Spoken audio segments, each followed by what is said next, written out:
Yemen പൗരനായ തലാലിനെ കൊലപ്പെടുത്തിയ കേസിൽ ജയിലിൽ കഴിയുന്ന മലയാളി നഴ്സ് നിമിഷപ്രിയയെ മോചിപ്പിക്കുന്നതുമായി ബന്ധപ്പെട്ട് ഇന്ന് നടക്കുന്നത് വളരെ നിർണായകമായ നീക്കങ്ങളാണ്. നിമിഷപ്രിയയുടെ വധശിക്ഷ നാളെ നടപ്പിലാക്കുമെന്ന ഉത്തരവിന് പിന്നാലെയാണ് ചർച്ചകൾ ഏറെ നിർണായകമാകുന്നത്. നിമിഷപ്രിയയുടെ കേസിൽ സർക്കാരിന് ഇടപെടാൻ പരിമിതികളുണ്ടെന്ന് കേന്ദ്രം സുപ്രീം കോടതിയിൽ നിലപാട് അറിയിച്ചതോടെ Indian grand mufti Kanthapuram AP Abubakar മുസലിയാരുടെ ഇടപെടൽ ഉറ്റുനോക്കി ഒരു രാജ്യം മുഴുവൻ പ്രതീക്ഷയോടെ കാത്തിരിക്കുകയാണ്. ഗോത്ര നേതാക്കളും കൊല്ലപ്പെട്ട തലാലിൻ്റെ നിയമസമിതി കമ്മിറ്റി അംഗങ്ങളും കുടുംബവും ചർച്ചയിൽ പങ്കെടുക്കുമെന്നാണ് ലഭ്യമാകുന്ന വിവരം. സന്തോഷകരമായ ഒരു അവസാന തീരുമാനം പ്രതീക്ഷിക്കാമെന്ന് ഷെയ്ഖ് ഹബീബ് ഉമറിൻ്റെ പ്രതിനിധി സംഘം കാന്തപുരത്തെ അറിയിക്കുകയും ചെയ്തു. കഴിഞ്ഞ ദിവസം 3 ഘട്ടങ്ങളിലായിട്ടാണ് ചർച്ച നടന്നത്. കുടുംബങ്ങൾക്കിടയിൽ ഒരേ അഭിപ്രായം കൊണ്ടുവരാനും അതുവരെ ശിക്ഷ നീട്ടിവെപ്പിക്കാനുമുള്ള നീക്കങ്ങളാണ് ഇപ്പോൾ നടക്കുന്നത്. പ്രതിനിധി സംഘം തലാലിൻ്റെ നാടായ വടക്കൻ യമനിലെ ദമാറിൽ തന്നെ തുടരുകയാണ്. വധശിക്ഷ നടപ്പിലാക്കാൻ 24 മണിക്കൂർ മാത്രം ശേഷിക്കെ കാന്തപുരം അബൂബക്കർ മുസ്ലിയാർ യമൻ സർക്കാരുമായി നടത്തിയ അടിയന്തര ഇടപെടലാണ് ഏറെ വഴിത്തിരിവായി മാറിയത്. കാന്തപുരത്തിന് അടുത്ത വ്യക്തിബന്ധമുള്ള യമനിലെ ഏറ്റവും പ്രധാനപ്പെട്ട മതപണ്ഡിതനായുള്ള ഷെയ്ഖ് ഹബീബ് ഉമർ ബിൻ ഹഫീൽ മുഖാന്തരമാണ് അടിയന്തര ചർച്ചകൾ നടക്കുന്നത്.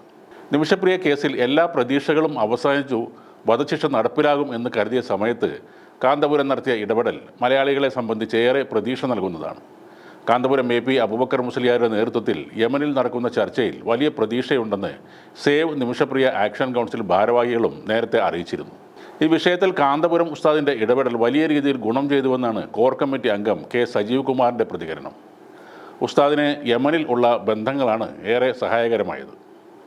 നിമിഷപ്രിയക്കെതിരായ വധശിക്ഷ നിർത്തലാക്കും എന്ന് തന്നെയാണ് പ്രതീക്ഷയെന്നും അവർ പറയുന്നുണ്ട്. മുൻ മുഖ്യമന്ത്രി ഉമ്മൻചാണ്ടിയുടെ മകനും MLAയുമായ Chandy ഉമ്മൻ്റെ ആവശ്യപ്രകാരമാണ് Indian grand mufti Kanthapuram ഈ വിഷയത്തിൽ ഇടപെടുന്നത്. നിമിഷപ്രിയയുടെ അമ്മ പ്രേമകുമാരിയും മറ്റും യമനിലെ സനയിലെത്തി ദീർഘകാലമായി ഈ വിഷയത്തിൽ ഇടപെടുന്നു എങ്കിലും കൊല്ലപ്പെട്ട തലാലിൻ്റെ ജന്മനാടായ ദമാറിലേക്ക് എത്താനും ആ കുടുംബവുമായി നേരിട്ട് ആശയവിനിമയം നടത്താനും അവർക്ക് കഴിഞ്ഞിരുന്നില്ല. എന്നാൽ യമനിലെ സർവ്വ ആദരണീയനായ പണ്ഡിതൻ ഷെയ്ഖ് ഹബീബ് ഉമർ ബിൻ ഹഫീഡിൻ്റെ ഇടപെടലിലൂടെയാണ് നാട്ടുകാരും കുടുംബവും ചർച്ചയ്ക്ക് തയ്യാറായത്. അദ്ദേഹവുമായി കാന്തപുരം ഉസ്താദിന് വളരെ അടുത്ത ബന്ധമാണുള്ളത്. ഇന്ത്യൻ ഗ്രാൻഡ് മുഫ്തിക്ക് ഒരു വിദേശ മുസ്ലിം രാജ്യത്ത് എന്തുമാത്രം വിലയുണ്ടെന്ന് കൂടി തെളിയിക്കുന്നതാണ് കാന്തപുരത്തിൻ്റെ ഇപ്പോഴത്തെ ഇടപെടൽ.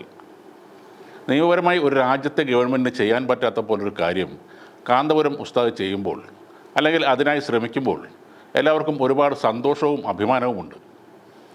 Indian grand mufti Kanthapuram AP Abubakar മുസ്ലിയാർക്ക് അതിന് കഴിയും എന്ന് തന്നെ പ്രതീക്ഷിക്കാം.